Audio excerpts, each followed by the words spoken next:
Nosso presidente da República foi 74ª Assembleia da Organização das Nações Unidas e, como já é tradição, cabe ao Brasil fazer um discurso de abertura.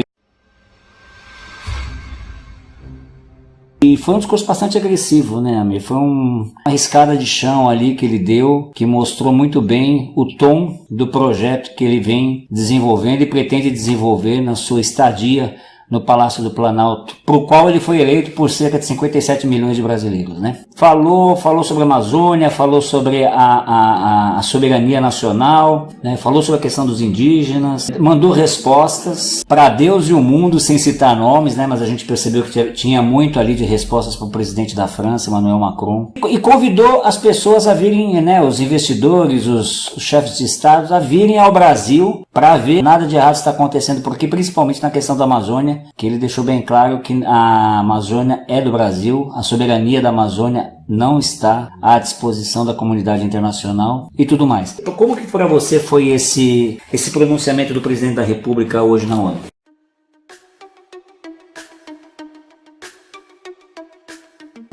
Acho que foi um pronunciamento tipo defensivo do cara que vai lá para se defender, foi agressivo também. Típico dele, eu acho que uma pessoa não resolvida, está de mal com a vida, e mostra assim muito recalque, né? Falando mais sobre o aspecto psicológico. O cara destila ódio, né? No fundo você não vê um cara forte mesmo por dentro, que tenha tranquilidade, que fale com segurança, sem expor raiva. Toda vez que eu vejo uma pessoa agressiva, é um sinal ruim, um sinal de que a pessoa não está bem, sabe? Não vai interagir positivamente.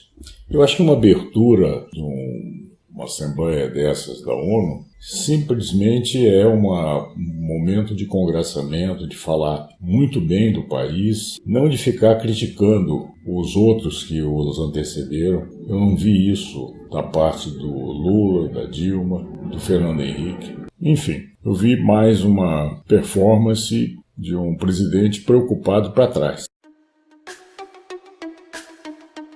Eu senti que não há ali nenhum tom conciliatório, que foi o que ele, a sua equipe e os seus julgaram ter percebido no discurso dele. Não havia nenhum tom conciliatório ali. Como eu falei no começo, é uma riscada de chão, né? Isso não é uma posição de estadista. Até, né? Em relação aos índios, que ele tentou ler uma carta e apresentou uma índia como representante dos índios, e enfim, esse tipo de coisa. O cara chega e fala que tem a raposa lá, uma das reservas, que tem tamanho de Portugal, mas tem apenas 15 mil índios. Como se isso não fosse dizer assim, olha, tem muita terra para o índio. Como se o índio fosse uma pessoa que estivesse agredindo a terra ou não explorando a terra, desperdiçando a terra. O Brasil tem terra para burro. O cara vai se importar com a terra dos índios. É essa a realidade.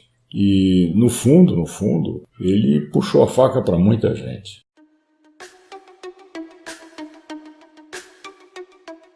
Não foi só para a França, como para a Alemanha também, né, que estava lá Angela Merkel, nem uma questão assim mais ampla em que ele procurasse agregar povos, agregar países importantes, etc., dentro de alguém que convida, de fato, a pessoa para vir ao Brasil, para fazer negócios, para curtir a nossa terra, para conhecer o país, etc.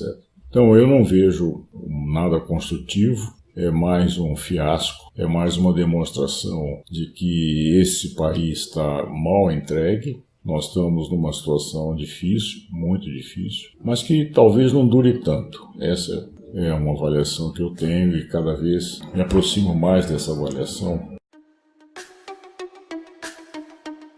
Por exemplo, a situação que ele falou em relação à corrupção, etc., de elogiar o Sérgio Moro, Que coisa hipócrita, pois o cara briga com o Sérgio Moro aqui, até não poder mais, tenta desgastá-lo de todo jeito, porque entende que ele será um candidato à presidência da República e que se vier disputar com ele, perde, porque realmente as pesquisas já mostram com clareza isso. E também, amigo, tem mais um detalhe que a gente não pode deixar de perceber. Estamos aí às vésperas do STF julgar a questão da imparcialidade do Moro. Então, foi uma oportunidade. Embora eu também, como você, discorde desse enaltecimento que o presidente Bolsonaro fez lá nesse encontro da ONU, eu discordo disso, mas eu senti que ali havia também uma forma do governo, porque se a imparcialidade do então juiz da Lava Jato for colocada sob suspeição, o grande arqui-inimigo deste governo, sobre o qual ele se constituiu, que é o PT, assume uma outra força. Assume uma outra força, né? Sim.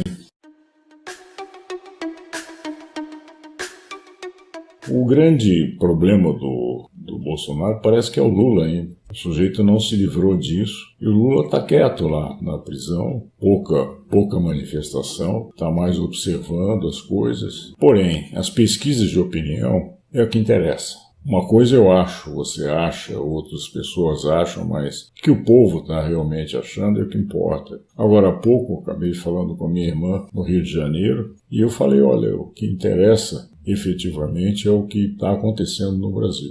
E o que está acontecendo no Brasil não é nada bom, não é nada do que o cara falou lá. As coisas são bem diferentes. Ele vendeu um Brasil que não existe, é diferente daquilo que a gente vê. E as pesquisas estão mostrando o desagrado da população com esse governo. Aliás, nunca um presidente da República foi tão mal avaliado, com tão pouco tempo de governo, que nem esse presidente.